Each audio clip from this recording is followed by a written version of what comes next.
What's up, everybody? Welcome back to My Twisted Life with Poetry. I am Poetry. You are here for another recap and review of Queen Sugar Season 3. Season 3, Episode 5. A little less than angels. I think that's the right name of it. It gotta be because everybody, just about everybody in this episode was acting a little bit less than like an angel. At least our main two sisters were. Like, really, y'all? We opened up with Darla. She with Blue coming back from a little field trip to the aquarium. You know, and she has to explain to him that she got her own house now. You know what I'm saying? So she's not coming back to the farm. But they still have not told that baby that they are not together. Blue want to know when they're going to get married. You know, when you get married or you coming home then, they really need to sit down and talk to this young man. I've been saying that since the first episode of this season. Sit down and talk to him. Why are y'all letting this drag on so freaking long? Especially now, Darla, that you've been home. Well, I know you don't want to hurt him. I know you don't want to hurt the baby, but dragging out longer and longer is not going to help the situation. So Darla dropped him over to Aunt Vi's house, and Wood, you know, he got the truck out there for her.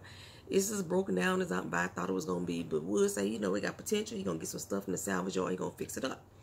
Well, Vi, she is back to giving Darla the cold shoulder. Darla even called her name like, Miss Vi, Miss Vi. Violet kept on walking. She kept a stepping, act like she didn't even utter a sound to her. Paid her no mind. Over at the farm, Ralph Angel has succeeded in getting all 800 acres of land planted. His daddy couldn't even do that. Remy on the farm again. And I'm like, did he quit the mill? Because he at the farm a lot. Seems like he's gone back to teaching more, you know, doing his more professorly duties and everything. But he hanging at the farm a whole lot. He's saying it's because Roz, a young black man with all this property, and he want to show his farmers, you know, what they can grow up to be, you know. Darla, she ring Rob up on the phone, and he step away to take the call, but it don't look like he even answered her. Well, Nova's on the front porch writing her book. You know, she says, you know, the peace and quiet and the spirit of her daddy has gotten into her and has gotten over her writer's block. Rock come up like, you still here? Like, for real? Like, you taking up space, you eating the food? I got some dishes in there for real. You want to just sit around here. So Remy offered to take her somewhere where she can get some peace. You know, do a little fishing like she used to do back with her daddy. Last time they were together, she had told him about her fishing expedition with her dad, and she hadn't been since she was 10 years old. So, you know, he remembered. Well, I don't like where this is going at all. I know Nova is free-spirited, but the idea that she may slide with the man that her sister was so deeply in love with is so beneath her, in my opinion. I just don't think that she would do that. Well, I forgot who it was. I don't know if it was on Ashley Miller's channel or Forrest Rock's channel in the comment section. Somebody said in the comment section that since Remy and Charlie never slept together, that he is fair game for Nova, and she think that she should go for it. And I'm like, what kind of hoe thinking is that? Like, really, they had love for one another, and they still do, in my opinion. And for her sister to even entertain him in that fashion would be some fucked up shit. I'm hoping they just trying to make us believe that that's going to happen. Charlie will see it and believe it too, and then that will cause some type of beef or animosity. But honestly, I just don't see Nova daring to hurt her sister in such a fashion. You know, at least that's what I'm thinking is going to happen. So Charlie come home to find Micah there with his new friends. You know, they've been sitting there plotting their next demonstration. That's all these kids seem to do, is try to figure out what they could do to piss off white folks in the worst way. I don't even think that they have a real outline of what they are trying to achieve for themselves or the community. Like, what is the goal that they're trying to reach with their protests and their demonstrations? What is their actual goals? This is one reason why I stopped protesting, because a lot of people, the people that who were leading us, didn't have a goal in mind. We just out here marching and protesting with no goal. I didn't like that. I needed something focused, you know what I'm saying? So anyway, Charlie is like, where's Kiki? You know. Davis calls her up and sets up a day where they could talk. Like, this is the only storyline that I was really interested in. Michael looked like, oh shit, it's about to go down. It's about to get real up in here. He thought Davis was calling for him, but when he heard it, he wanted to talk to Charlie. You know, that lump formed in his throat, like, oh shit, my mama about to know. Well, Raw over at his boss's house, cashing in on that dinner date. And y'all know I always pick out shit that bothers me. Y'all know I do this. They tell him to go into the dining room, you know, help himself to the spring rolls. And in Vietnamese culture, you have to put your spring rolls together. You add in what you want to add in, right? So Rod took his butt in there without washing his damn hands. Didn't even squirt a dab of hand sanitizer in them. And then him and Trin, they both grabbing elements with their unclean hands, reaching into each and every ingredient. That upsets me so. It upsets me. Just like when Wood had that man cutting his damn hair on the dining room table. It bothers me. It bothers me. Well, baby, all these family members came in. The Asian culture, they be like 50 motherfuckers living in one damn house, keeping their income flowing within the household. They don't care if it's one room. Everybody be in there. Baby, they all came in to get a plate. I'm like, where is everybody going to sit? It looks like the elders were going to sit and the guests, except for Trin, she sat down. Or maybe the women, because all the men, I don't know how they was doing it. There was some older women standing in the back too. Anyway, it was a lot of god doggone people. And yeah, I see you, Rob, making those googly eyes in her direction. I see you. She even threw a few shots back at you. Over at Vi's, no, she got the mushroom steak and squash.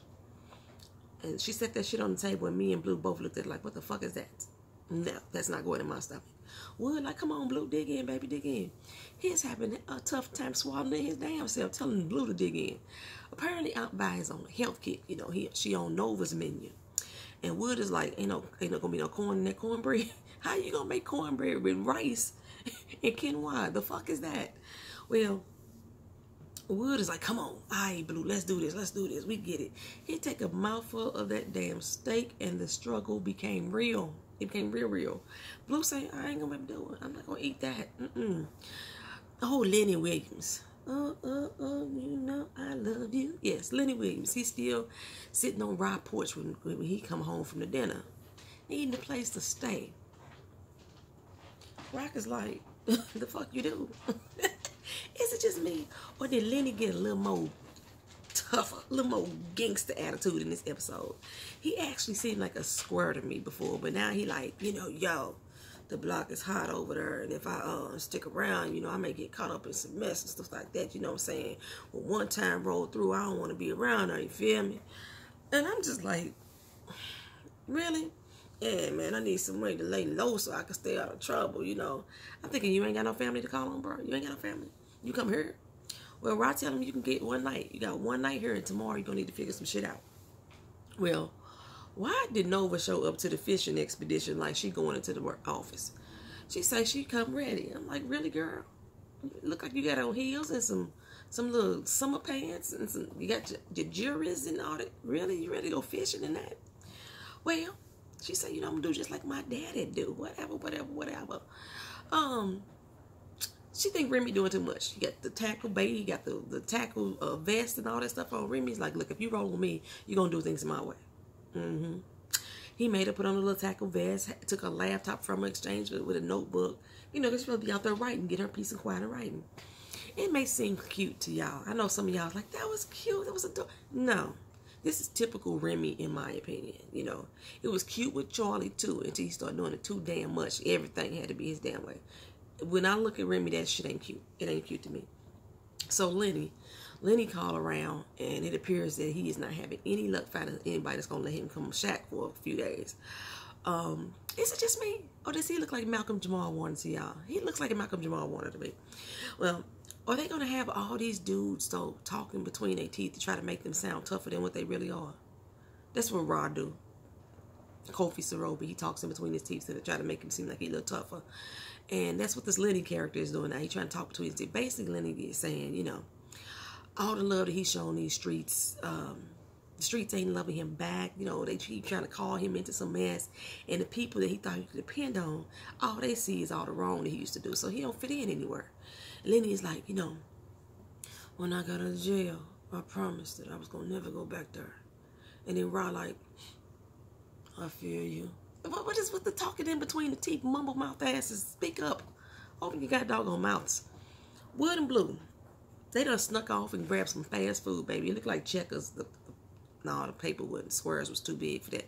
And the cups was too clear. But anyway, they went out and grabbed some damn food, got some burgers, got some nuggets. And Blue was like, hey, when you and I about to get married, y'all gonna have a baby? Wood told him, no, that's not in the cards for us. Blue said, well, okay, cool. I'm gonna let that slide. I'm gonna go and let you have that. Because when my mom and daddy get married, you know, they gonna have that covered. Wood looked like they still ain't told this damn boy what's going on. That's exactly what I've been saying, Wood. That's exactly what I've been saying. But he let it ride. Mike come home, and again, Charlie asked about Kiki. Was he finna run off with Kiki? He's like, no, I'm finna go hang out with the homies again. I hope this is not finna become a situation that Kiki is not around him. That he's spending more time with these guys and he's spending less time with his girlfriend. I don't need that bridge to be brought in between them. Then here comes Davis. This time he coming to talk to Micah, but Micah grabs his stuff and storms out. All Charlie has to say is, what was that about? The little motherfucker being disrespectful again. I'm your damn daddy. I say, Micah, you don't fucking keep walking and walk past me. You stop and you acknowledge what the fuck I'm saying to you. Don't be disrespectful. But they continuously let him be disrespectful, you know. But David's gonna let it slide this time because he got more precious shit to talk about. So Charlie like, okay. But she get a text, you know, some business. She's like, you know, go on, keep talking, you know, I'm listening. But David's like, no, he take his phone. This serious. You need to get, I need your full attention on this one. So he started off 13 years ago. You knew that was it right there. You knew some shit was about to come right there. 13 years ago, I had an affair. Man, Charlie took that deep breath like,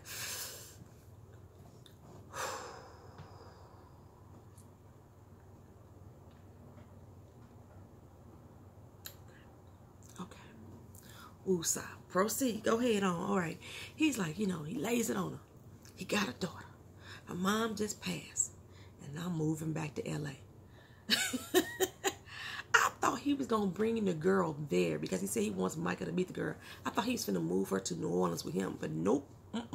Charlie like LA. Wait. You said you had an affair. The anger starts to set in. But her first response is, Lord, when the press finds out about this girl. Charlie is all about her fucking image and what the press gonna think. Davis is like, her name is Tia.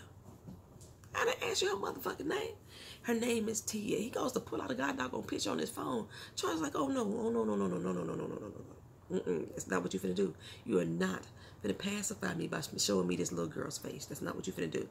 He say, you know, I know I'm a fucked up husband. I know I've been wronged you or some shit, but I've been a good daddy. I've been a good damn father, and I'm gonna continue to be. I promise you that. I've already promised Micah that. She said, wait, you told Micah? You told Micah this without telling me first? Now he has to process this shit without support? Really? Baby, when Charlie broke down, I was like, you better motherfucking act, girl. This right here, for all of y'all who didn't understand what the hell I was talking about, this right here is what I've been missing. Charlie went through so many ranges of emotions. Like, you know, I was like, you better act, girl. They ripped all through her body and poured out her soul. She was acting. I felt something. This is what I've been lacking. A portrayal of real emotions, not just blank stares and the fucking camera panning all over the goddamn room with old somber ass music. That's not what we needed. I needed some acting, and Charlie gave it to me today. I ain't mad at it today. I ain't mad at it. I'm like, oh, yeah, it's about god doggone time. At least I could feel something this doggone episode. So Ra, he gone over to the yard. He shoot his shot with Trin, and she like, you know what? I got shit to do this weekend. You know, he wanted to kick it with her, and no, she let him down. He walked away with his head tucked down and his tail tucked between his legs and shit. She like, hey, dog, it's 6 more days of the week. Why it just gotta be this weekend? You know what I'm saying? So his little ego get boosted right back up a little bit. He all happy. He got his little date with Trin coming up. Well, Micah head over to the big historical plantation that the crew had picked out to do their next demonstration destination, if that make any sense. Anyway, he got his camera, he taking pictures. Charlie calls him, but he ignores it. You know, he still don't want to talk to her. He texts back, though, saying, yo, Ma, I'm good. I'll be home later. Love you. Right? Charlie called everybody. She called Raj, she called Nova, she called Outback. All she getting is their voicemails. I was tripping off the fact that everybody's voicemail had their names, and I think Nova and Vi said their full names. This is Violet Bordelon. This is Nova Bordelon. Y'all, this is Ron Angel. I was like, really? Do people, y'all still leave y'all voicemails with y'all names on y'all voicemails right now? I've been using that automated voicemail for about 11 years. You don't know my name when you call my doggone house. Matter of fact, I don't even answer my voicemail. You can leave me a voicemail all you want to. You probably don't get answered. I think I check my voicemail maybe 3 times a year for real. But I have been Charlie. Like I said, she was acting. She had that snot-covered mouth, had that lip tremble going on. She had hard breathing. She was feeling fucking pain. She is breaking down, and nobody is there to catch her when she fall. Then Jacob Boudreaux called, claiming he want to talk business. I was like, I will call Remy before I lean that motherfucker away. Matter of fact, call Nurse Poppy. Don't fucking call Jacob. But nope. She called old JB up, and they at the bar tossing back a few rounds, getting all personal and shit. Don't sound like they're talking business to me. I know there's some papers on the counter, but yeah, whatever. Anyway, every time they do a close-up on that damn man's face, all I can think of is, my goodness, that is an unattractive fucking man. He's unfucking attractive. Had some dudes rolled up to tell JB, you know, they almost done with the job. And it piques Charlie's interest. Like, what job? Of course, he tell him they doing some work on the mill, but Charlie know that's a lie. She's not that drunk to realize that she's not that drunk. She don't realize that he hiding something. Well, Remy and Nova, they out on the water, and I hate when I'm trying to have peace and cry and try to write that somebody start talking to me. But he goes on to praise her about the article concerning the protest at the game. You know, they get on about, they talk about a lot of stuff. A lot of things growing up that Ernest did. How Ernest loved her mama. How her mama lived the life that she didn't want to live. That somebody set up for her. You know, all that type of stuff. Over at the plantation, the kids just chilling. The guy walks up and says, hey, y'all can't sit in those chairs. They antiques. And it's like, my fucking ancestors built these chairs. You got people over there in shackles acting like slaves and shit, and you worried about me sitting in some chairs that my motherfucking ancestors built. Go harass them damn kids out there hanging in them doggone windows. So dude say, you know what? I'm going to have to ask y'all to leave. Ant is real combative. He stepped up to the man like, what? Make me. That's basically what his pose was saying. Malik is the only one out the group that seems to have some good doggone sense sometimes. And he seems to always be trying to provoke a reaction out of somebody. Well, Malik, he doesn't get them to leave, so they all, you know, before something pop off, they exit left. He go out to the farm, and Lenny, he already there. It's the weekend. He not even supposed to be working, but he said he had time today, so he was out there working. I thought Lenny was living in the damn shed. That's where he came out of. But he telling them he gonna go over there to some street. I guess the street must be some bad news. I think he said Crane Street, something like that. But Rod's like, no, that is what we not gonna do. You know, you're gonna fuck up your parole fucking around over there. In the end, old boy staying. Rod say, I ain't running no hotel. You have to follow my rules, but you can stay. I don't know if that's a good move. Well, out on the fishing boat, Remy standing a little too close for my comfort. Nova mentioned out on the water, like I said, that she didn't want to be like her mama. She didn't want to live a life that somebody had laid out for her, and she wasn't going to let somebody choose her path anymore. And basically, this has all been about her relationships, which I said that people didn't agree with me on. That she been living the same fucking redundant-ass storyline since season 1. But Remy tell her, he lean in real close, like, tell her, you deserve somebody to love you for you. Not for the activists, not for the journalists, for you, Nova. They gaze into each other's eyes, look back into the sunset. Nova leans her head over onto his shoulder. Then within a matter of seconds, they look at each other simultaneously. And them motherfucking dirty, rotten bastards lock lips. Really, really motherfucker use, both of y'all. That's some fucked up shit. Fucked up on both of y'all damn parts, but truly on yours, Noah, because your sister was in love with this motherfucking man, and the only reason why they not still together because he was trying to change her, the same shit that you claim that you don't want your next man to do. That's what he was trying to do to your motherfucking sister, and now you up her all smoochified with this motherfucker on the lake.